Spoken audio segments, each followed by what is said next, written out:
Hello बच्चों, let's read this question. The question says the IUPAC name of this compound is। बच्चों हमें यहाँ एक कंपाउंड मिला है और हमें इसका IUPAC नेम लिखना है।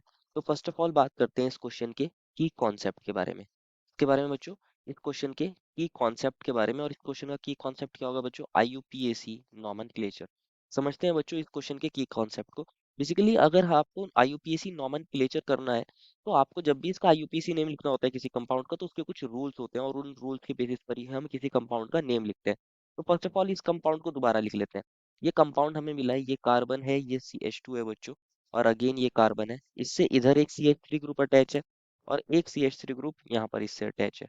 और यहाँ पर CH2 CH3 है, यहाँ पर एक CH2 CH3 ग्रुप अटैच है और यहाँ पर भी एक CH2 CH3 ग्रुप अटैच है। यही कंपाउंड हमें मिला है। और हमारे पास यहाँ पे फ्लोरीन और क्लोरीन भी दिए गए हैं अटैच हुए हुए, तो इनको भी लिख लेते हैं। यहाँ पर एक फ्लोरीन एटम अटैच है बच्चों और यहाँ पर एक क्लोरीन। इसका नेम करना है। तो जब भी हम IUPAC नॉमेनक्लेचर में जब भी किसी कंपाउंड का नेम लिखते हैं बच्चों, तो उसके अंदर कुछ रूल्स होते हैं। फर्स्ट ऑफ ऑल उन रूल्स के बेसिस पर हम नेम लिखते हैं। तो फर्स्ट रूल जो कहता है, फर्स्ट ऑफ ऑल हम क्या करते हैं, अगर रूल फर्स्ट की बात करें तो हम लॉन्गेस्ट कार्बन चेन को देखते हैं। किसको देखते हैं बच्चों? लॉन्गेस्ट कार्बन चेन को देखते हैं। लॉन्गेस्ट कार्बन चेन को देखते हैं और वो हमें बताता है कि मेन कार्बन चेन में हमारे पास क्या इसका नेम होगा। तो अगर आप देखोगे बच्चों, यहाँ लॉन्गेस्ट कार्बन चेन, ये कार्बन नंबर 1, ये 2, ये 3, ये वाला कार्बन को अगर मैं नंबर 4 दूं, इस कार्बन को 5, इस कार्बन को 6, इस कार्बन को 7, तो ये वाली चेन बन रही है 7 कार्बन की। ये वाली चेन बन रही है 7 कार्बन की।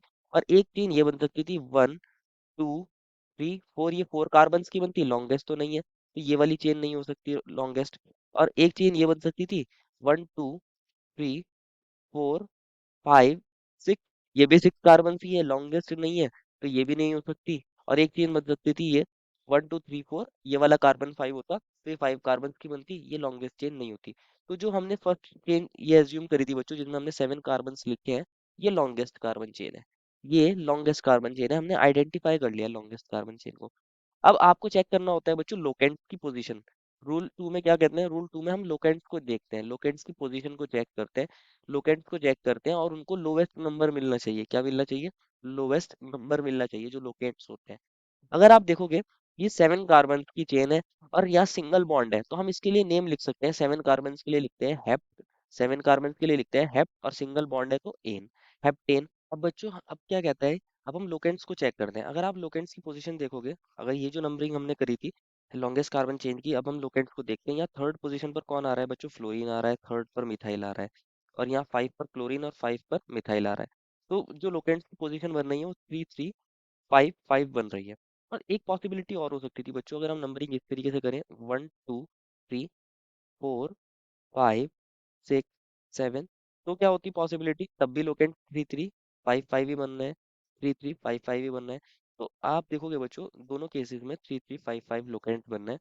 अब क्या करते हैं, अगर लोकेंट की पोजीशन सेम हो जाए तो फिर हम अल्फाबेटिकली लिखते हैं। कैसे लिखते हैं? अगर लोवेस्ट मतलब लोकेंट्स की पोजीशन सेम हो जाए तो इनमें हम कैसे लिखते हैं? फिर हम अल्फाबेटिकली लिखते हैं, अल्फाबेटिकल ऑर्डर में लिखते हैं। अल्फाबेटिकल ऑर्डर के अंदर लिखेंगे, वो वाली नंबरिंग सही होगी।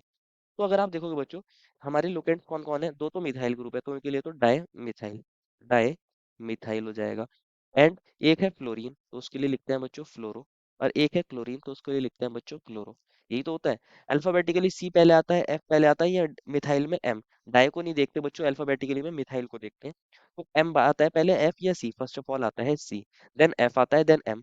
दैट मीन्स जो नंबरिंग में हमने क्लोरीन को थर्ड नंबर दिया है, कम नंबर दिया है, अल्फाबेटिकल ऑर्डर में जो दिया है, वो वाली नंबरिंग सही है।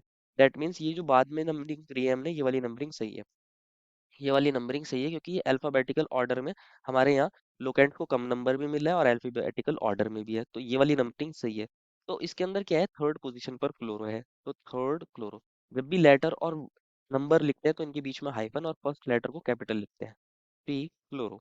अब क्या है, 5 पोजीशन पर फ्लोरो है, 5 फ्लोरो, 5 फ्लोरो, फर्स्ट लेटर कैपिटल हो गया, बाकी लेटर स्मॉल, 5 फ्लोरो। अब क्या है बच्चों, 3 और 5 पर दो मिथाइल ग्रुप्स हैं, तो इसको लिखेंगे हम 3, 5, डाई, 3, 5 डाई मिथाइल हेप्टेन, ये इसका नेम हो जाएगा, डाई मिथाइल हेप्टेन। हेप्टेन को इसके पास लिख सकते हैं, हेप्टेन को इसके पास लिखेंगे क्योंकि ये एक ही नाम है, डाई मिथाइल हेप्टेन।